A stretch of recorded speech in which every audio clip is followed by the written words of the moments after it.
خدا کے کلام کے ساتھ مضبوط ہوگا، اس قدر ہی خداوند خدا آپ کو اپنے گھر کی، اپنی خدمت کی، اس دنیا کی، اس کلیسیا کی ذمہ داریاں آپ کے سپرد کرے گا۔ میں اکثر یہ بیان کرتا ہوں کہ خدا کے گھر کا صرف ایک ہی کام نہیں ہے کہ خداوند کے خادم خدا کا پیغام سنائیں اور کلام سنائیں۔ خدا کے گھر کی اور بھی بہت ساری خدمات ہیں۔ وہاں پر ساؤنڈ سسٹم چلانے والا بندہ بیٹھا ہے، وہ بھی ایک ذمہ داری ہے۔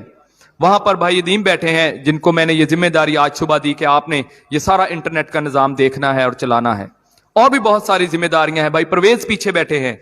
وہ وہاں سے آنے جانے والوں پر بخوبی نگاہ رکھتے ہیں۔ خواتین میں سے بہت ساری خواتین ہیں، جب خواتین آتی ہیں تو وہ ان کو دیکھتے ہیں کہ کون آ رہا ہے اور کون جا رہا ہے اور کون کیا کر رہا ہے۔ بچوں کی ذمہ داری ہے، سنڈے اسکول ٹیچرز ہیں، یوتھ والے ہیں، کوائر والے ہیں، بہت ساری ذمہ داریاں ہیں۔ بھائی فریڈرک یہاں پر بیٹھے خداوند کی پرستش کرتے ہیں، بھائی خرم ہے، اور بہت سارے لوگ ہیں، بہنوں میں سے ہیں، بہن میوش ہیں، بہن صدف ہیں، خداوند کے گھر کی خدمت کرتے ہیں، خداوند کی پرستش کرتے ہیں۔ خدمت کو دیکھیے، خدمت کو پہچانیے، خدمت کو حاصل کیجئے اور خدمت کو سر انجام دیجئے۔ خداوند خدا آپ کے ہاتھوں، ان ہاتھوں سے جن سے آپ خداوند کے گھر کا کام کرتے ہیں، خداوند آپ کے ہاتھوں کو باعث برکت بنائے گا۔ ان پاؤں کے ساتھ جن سے آپ چل کر خداوند کے گھر میں آتے ہیں، ان ہاتھوں سے جن کو آپ خداوند کا کلام اٹھاتے ہیں، ان آنکھوں سے جن سے آپ خداوند کا کلام پڑھتے ہیں، اس ذہن کو جس سے آپ خداوند کے پاک کلام کو سمجھتے ہیں، ہر ایک چیز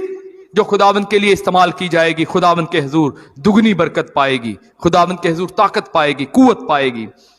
مریم کے متعلق ہم دیکھ رہے تھے اور سیکھ رہے تھے کہ خداوند خدا نے جب اپنے اس پاک منصوبے کو سر انجام دینے کے لیے عورت کا انتخاب کیا تو پھر بھی ایک عورت ہی کا انتخاب کیا، پھر بھی اسے ماں ہونے کا خداوند خدا نے اسے یہ برکت دی، اور پھر میرا اور آپ کا نجات دہندہ یسوع المسیح پیدا ہوا۔ اور خواتین کی اس لمبی لسٹ اور فہرست میں جو آخری ماں ہے وہ آپ کی اور میری ماں ہے۔ یہ برکت خداوند خدا نے میری ماں کو دی کہ خداوند خدا اسے اولاد والی بنائے، اور یہی برکت خداوند خدا نے آپ کی ماں کو دی کہ خداوند خدا نے آپ کی ماں کو اولاد جیسی نعمت عطا فرمائی۔ اور یہی برکت خداوند خدا آگے بڑھاتا ہے جب ہم شادی کرتے ہیں، ہماری بیوی ہمارے گھر میں آتی ہے تو یہ برکت کا سلسلہ ہے جو چلتا جا رہا ہے۔ اور خداوند خدا جن خواتین کے پاس یہاں پر جب عبادت کے اختتام پر لسٹ آتی ہے تو بے اولاد بہنوں کا نام لکھا جاتا ہے۔ اگر کسی کے پاس یہ برکت اور یہ نعمت نہیں ہے تو اس کا ہرگز بھی یہ مطلب نہیں ہے کہ خداوند خدا اس سے خوش نہیں ہے۔ باپ ابراہم اور سارا کے پاس بہت سارے سالوں تک اولاد نہ تھی، اور جب وہ بالکل بزرگ ہو گئے، بالکل ضعیف ہو گئے، اس قدر ضعیف ہو گئے کہ اب امید بھی باقی نہ تھی، خداوند خدا نے باپ ابراہم کو اور سارا کو اسحاق عطا فرمایا۔ میرے عزیزو، خدا تو قادر مطلق خدا باپ ہے۔ حنا اسی لیے پریشان تھی، حنا اسی لیے دلگیر تھی کیونکہ اس کے گھر کا ماحول ایسا تھا کہ وہ پریشان رہتی تھی، اور اس کی سوتن جو الکانا کی دوسری بیوی ہے وہ اسے تانا مارتی تھی، اسے چڑھاتی تھی، اور وہ خدا کے حضور آ گئی اور اس نے اپنا دل خداوند کے حضور انڈھیل دیا۔ اور جب خداوند کے حضور حنا نے اپنا دل انڈھیلا تو خداوند کے بندہ نے، ایلی کاہن نے اسے برکت دی کہ جا، اب تیرا دل اور تیرا چہرہ اداس اور تیرا دل پریشان نہ رہے۔ اور جب خداوند کی پاک مرضی کے مطابق اسے وہ برکت، اسے وہ نعمت ملی تو اس نے اس اپنے وعدے کو پورا کیا۔ ماں ہونے کی حیثیت سے جو کچھ ہم خدا سے مانگتے ہیں یا آپ مانگتی ہیں اور خدا سے پا لیتی ہیں، ہر ایک ماں کی ذمہ داری ہے کہ وہ اپنے خاندان پر بخوبی نگاہ رکھے۔ خداوند کے پاک کلام امثال کی کتاب اس کے 31ویں باب میں عورت کی خوبیاں بیان کی گئی ہیں، بیوی کی خوبیاں بیان کی گئی ہیں، اسے نصیحتیں بھی کی گئی ہیں، اس کی برکتیں بھی بیان کی گئی ہیں، اس کی نعمتیں بھی بیان کی گئی ہیں، اس کے ہاتھوں میں خداوند خدا نے جو برکت اور نعمت دے رکھی ہے وہ بھی بیان کی گئی ہے۔ ایک بہت لمبی فہرست ہے ان ماؤں کی جو باعث سے برکت ہوئیں، جن کو خداوند خدا نے اپنے منصوبے کے لیے چنا اور استعمال کیا، لیکن وہ سلسلہ رکا نہیں، ہم اس راہ سے ہٹ گئے ہیں۔ اگر آپ کو یہ محسوس ہوتا ہے کہ خدا ہمیں بھی کوئی خدمت دے تو میرے عزیزو خدا کے پاس آ جائیں، خدا کے قریب آ جائیں، خدا کے کلام کو اٹھا لیجئے، خدا کے کلام کو پڑھ لیجئے۔ خداوند خدا نے نہ صرف ان خواتین کو برکت دی ہے جن کا تذکرہ آج میں نے کیا ہے، نہ صرف ان کو برکت دی بلکہ ان کی اولاد کو بھی برکت دی ہے.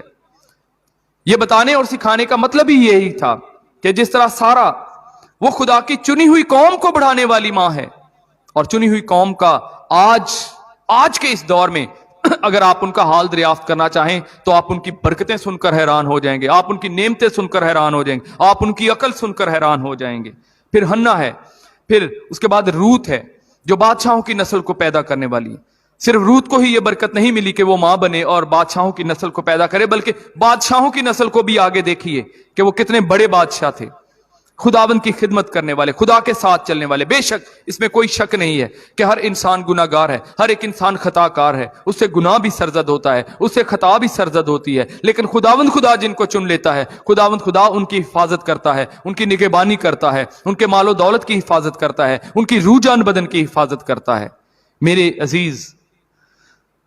خداوند کے ایماندار بیٹے اور بیٹیوں، خداوند خدا نے آپ کو گھر دیا، گھرانہ دیا، جن کو نہیں دیا ان کو بھی دینے والا ہے اور ان کو بھی عطا کرنے والا ہے اور ان کو بھی جلد عطا کرے گا. آپ اپنی زندگی میں خداوند خدا کو اولین درجہ دیجئے، خداوند خدا سب سے خوبصورت خدمت آپ کو دے گا. جس قدر آپ خدا کے قریب ہوں گے اس قدر، جس قدر آپ وفادار ہوں گے اس قدر خداوند خدا آپ کو عطا فرمائے گا. آخری ماں جس کے متعلق ہم سیکھ رہے ہیں وہ میری اور آپ کی ماں ہے، وہ ہم سب کی ماں ہے. خداوند کا شکر ادا کیجئے جن کے پاس خداوند کی دی ہوئی وہ نعمت اور وہ برکت موجود ہے. ان کی قدر کیجئے، ان کی عزت کیجئے جب تک وہ آپ کے پاس ہے. جتنی خدمت ہو سکتی ہے ان کی خدمت کیجئے تاکہ خداوند خدا اور وہ مائیں جن کو خداوند خدا نے یہ نعمت اور برکت دی ہے وہ خدا سے پیار کریں، خدا کا ڈر اور خوف اپنی زندگی میں رکھیں تاکہ خداوند خدا نے جو برکت اور نعمت آپ کو عطا کر رکھی ہے وہ آپ کی اولاد میں آئے. وہ برکت آپ ٹرانسفر کرنے والی ہیں. آپ خدا کا کلام سکھانے والی بن سکتی، خدا کا کلام سنانے والی بن سکتی ہیں. اپنے گھر میں عبادت کا، دعا کا ماحول قائم کیجئے کیونکہ یہ ماں کی ذمہ داری ہے. خداوند کے پاک کلام میں لکھا ہے کہ رات کو اس کا چراغ نہیں بجھتا. کیوں نہیں بجھتا؟ شاید وہ جلا کر تلاوت کرتی ہے، کیونکہ وہ بخوبی اپنے خاندان پر نگاہ رکھتی ہے، سارے کام پورے کرتے ہیں. دنیا کے کام میرے عزیزوں کبھی ختم نہیں ہوتے. بعض اوقات ہم کہتے ہیں وقت نہیں ملتا، وقت ملتا نہیں، وقت نکلتا نہیں، لیکن وقت نکالنا پڑتا ہے خدا کے لیے. آخری وقت میں جب سارے کام ختم ہو جاتے ہیں، انسان اپنے بستر پر سونے کے لیے چلا جاتا ہے، تب بھی آپ 2 منٹ دے سکتے ہیں، 5 منٹ دے سکتے ہیں، آدھا گھنٹہ، 1 گھنٹہ، جتنی خداوند آپ کو توفیق عطا کرے، جتنا آپ کا جسم برداشت کرے، کیونکہ انسان سارے دن کی کام کاج محنت سے تھکا ہوتا ہے. جتنی خداوند آپ کو توفیق عطا فرماتا ہے، بیٹھ کر 1 منٹ کے لیے خداوند کو یاد کر لیجئے. دیکھیے خداوند خدا آپ کے حالات بدل دے گا. دیکھیے گا خداوند خدا آپ کی سوچ سمجھ عقل بدل دے گا. آپ چاہتے ہیں کہ آپ کے بچے تابعدار فرمانبردار ہوں، خداوند خدا ان کی سوچ بدل دے گا، ان کے دل بدل دے گا. خداوند خدا آپ کے گھرانے کو باعث برکت بنا دے گا. خداوند خدا آپ کی کمیوں، کمزوریوں، مشکلات، مصیبتوں، پریشانیوں، بیماریوں کو، ہر ایک چیز کو دور کرنے کی طاقت، قدرت اور قوت رکھتا ہے. سو ماں کے آج عالمی دن کے موقع پر میں پھر سے مبارکباد پیش کرتا ہوں ان خواتین کو جن کو خداوند خدا نے اولاد جیسی نعمت عطا فرمائی اور وہ ماں ہونے کی حیثیت سے آج ہمارے درمیان میں موجود ہیں. اور خاص طور پر ان خاندانوں کے لیے بھی خداوند کے حضور دعا گو ہوں جن کی والدہ کو خداوند خدا نے اپنے پاس واپس بلایا. بے شک وہ آج کے دن غمزدہ بھی ہوتے ہیں، دکھی بھی ہوتے ہیں، پریشان بھی ہوتے ہیں، لیکن ہم امید اس بات میں پاتے ہیں کہ ایماندار، بے شک وہ مرد ہو یا عورت ہو، باپ ہو یا ماں ہو، اگر وہ ایماندار ہے تو وہ خداوند کی حضوری میں، خداوند کی آرام کی جگہ میں جائے گا. سو اس لیے آئیے ہم اپنا آپ خداوند کی طرف موڑیں، اپنا رخ خداوند کی طرف کر کے خداوند کو سجدہ کریں اور اسی سے منت اور فریاد کریں.